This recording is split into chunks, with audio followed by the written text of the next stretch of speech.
Mi scusi, sto cercando la mia valigia, lei l'ha vista? No, mi dispiace. Potremmo indossare la mascherina, per favore? Eh? Ah,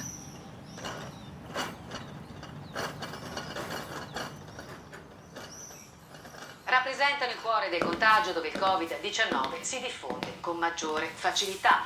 Secondo le statistiche, più della metà dei decessi è avvenuta nelle residenze sanitarie assistenziali, le cosiddette case di riposo o RSA. Numerose le indagini penali già avviate in diversi centri del nord Italia. Studio col produttori, sono i principali capi d'accusa. Circa il 80 di operatori a casa confusi, alcuni già risultati positivi a tampone su 900 addetti tra medici, infermieri, operatori sociosanitari, lavoratori delle cucine, del magazzino e di altri ambiti. Alcuni degli operatori malati, tra cui un medico, sono ricoverati in gravi condizioni. Numerose acquisizioni di documentazione in residenze sociosanitarie sono state effettuate dai carabinieri dei NAS in tutte le province del nord. Giro di vite quindi sulle regole già in vigore nelle RSA per il contenimento dei contagi da coronavirus. Nuovo protocollo per la gestione dell'emergenza Covid-19 dispone la sospensione di ogni attività comunitaria in tutte le strutture territoriali, la chiusura degli spazi comuni all'interno di esse e la sospensione di qualunque attività ricreativa. Vietato il contatto tra degenti e interrotta anche la possibilità di visita esterna agli anziani ricoverati. Le ASL stanno effettuando ispezioni a tappeto su tutto il territorio per verificare il rispetto dei protocolli di sicurezza.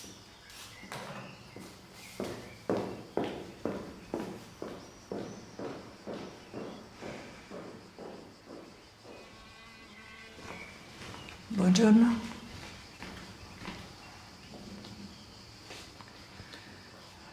Mi scusi, ha visto se hanno portato via una valigia?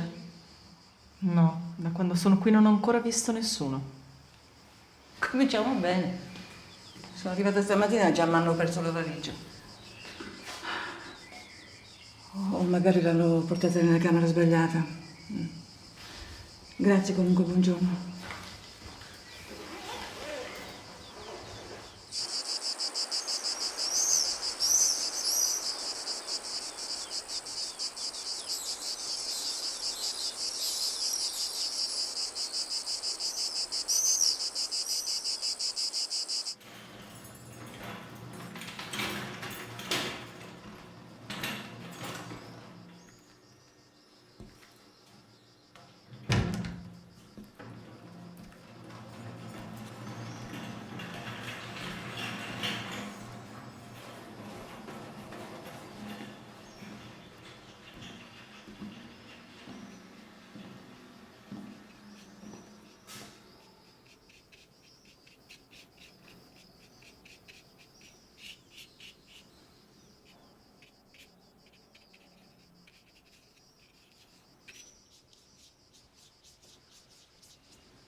Oh, pardon, io ho dato spavento?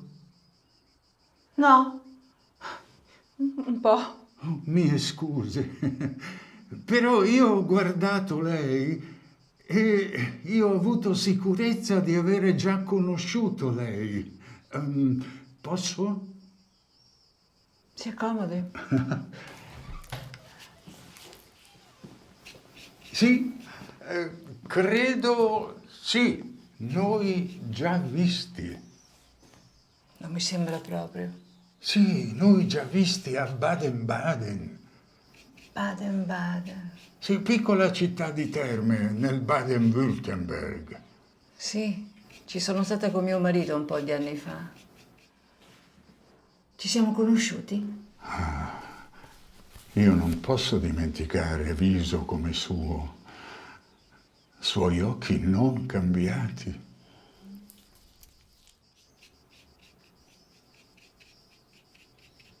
E nemmeno amore per arte è cambiato.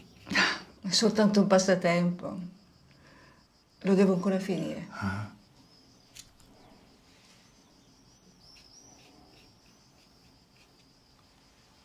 Quanta bellezza in questa stanza.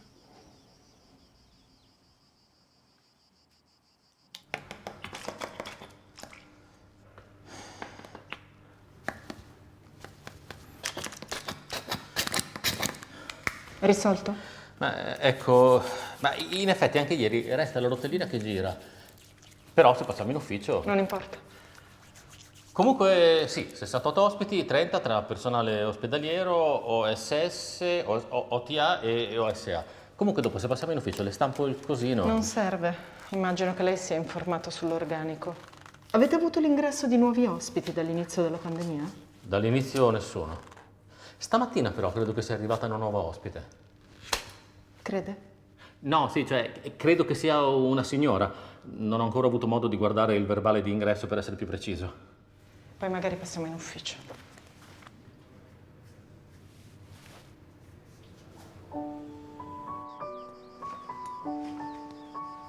Questa essere villa di famosa famiglia, Crespi.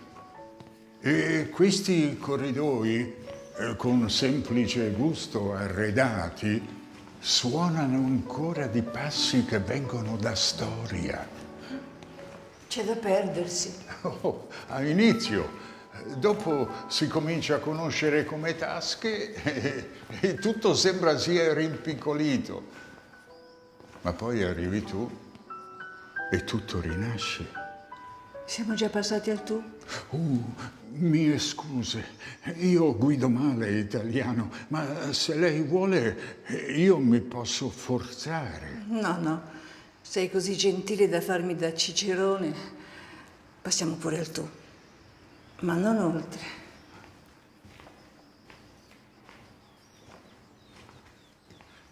Hermann Hesse diceva niente più odioso di confini. Ma niente più necessario quando si ha un marito. E io ce l'ho.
Essere una struttura medio piccola ci consente di prestare la massima attenzione al benessere degli ospiti, nel rispetto assoluto delle nuove norme di sicurezza. Quindi nessun ospite può uscire dalla propria stanza? Praticamente sì. Praticamente.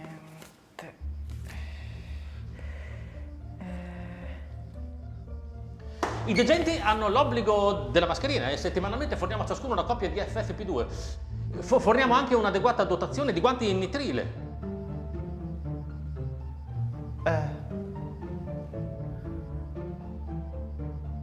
Sì. È possibile vedere l'alloggio dell'ospite arrivata stamattina? Assolutamente sì, vediamo. No, qui è impallato. Comunque, le stanze libere sono al piano di sopra, quindi sicuramente in una di quelle. Se non ce la siamo persa.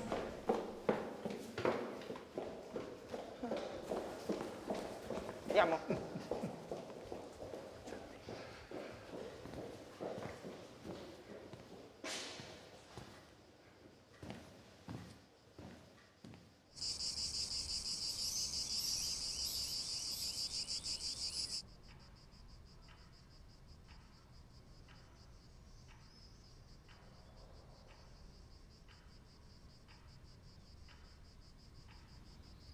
Prima mi insegui e adesso mi spii.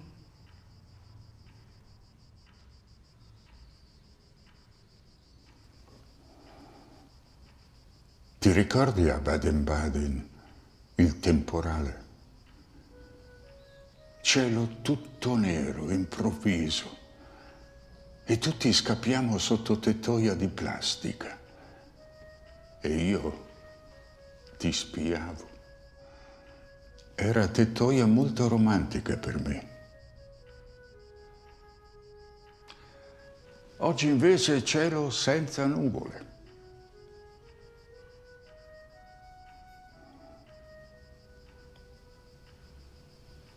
Come sei bella. Il parco è davvero gigantesco. Con te vicino io posso cominciare tutto da capo.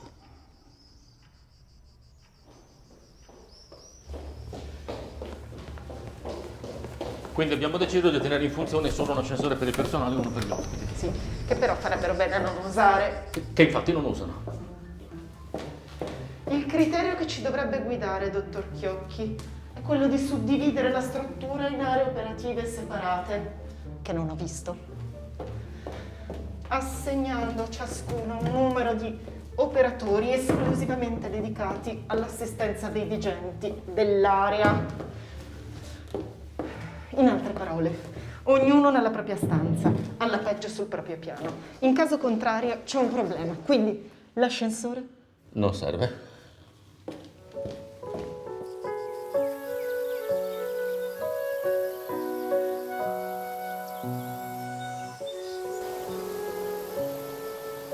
Sono sposata, Georg. Non so neanche che cosa ci faccio qui con te. Tu sei sposata come io sono straniero. Ma un giorno amore ha portato me in Italia e io ho vissuto tutta mia intera vita qui. Quindi che cosa sono? Italiano o straniero?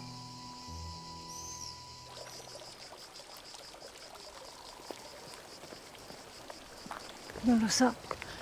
Tu cosa ti senti? Io mi sento sempre come Edera che mette radici dove trova strada.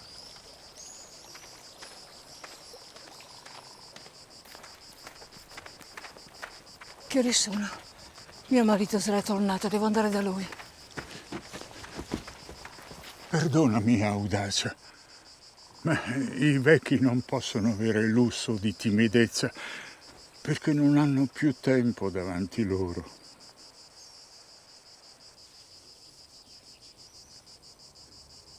È ancora presto. Vieni. Sediamo noi vicino a quella fontana.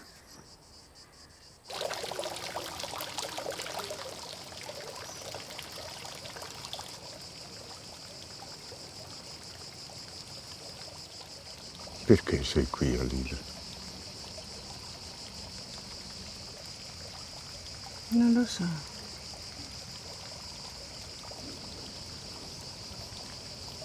Sì che lo sai.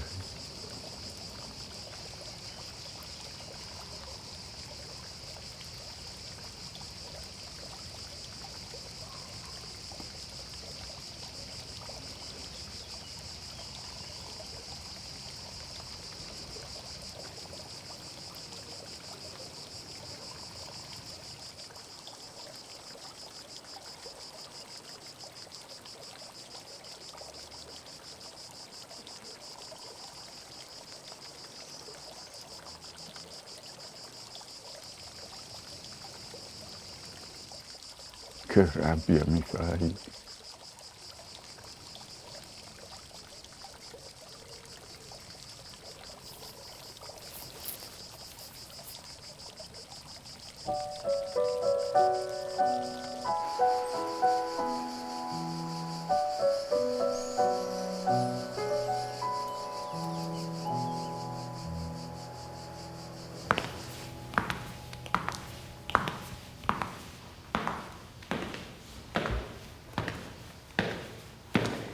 Ci sono cose che il disciplinare considera prioritarie. E poi ci sono io, ciò che mi interessa personalmente.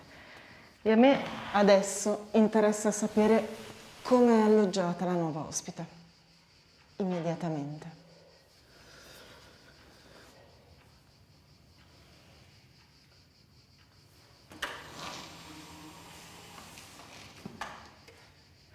A quanto pare abbiamo trovato la nostra nuova ospite.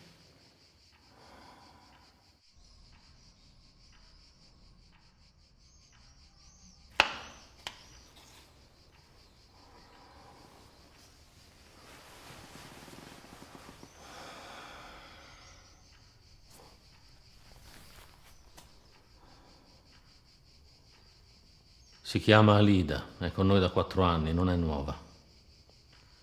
Anche se per lei è tutto nuovo qui, ogni giorno. Ha l'Alzheimer.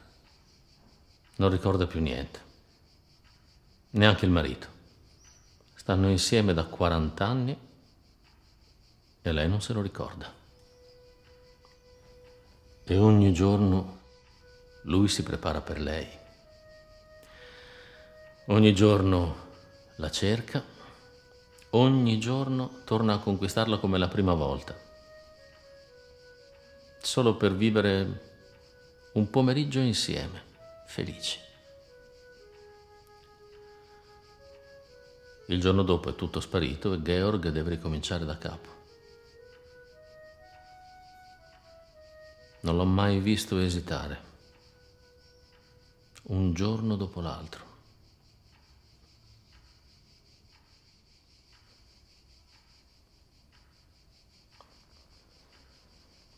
Io, dottoressa, che cosa dovrei fare?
Sì.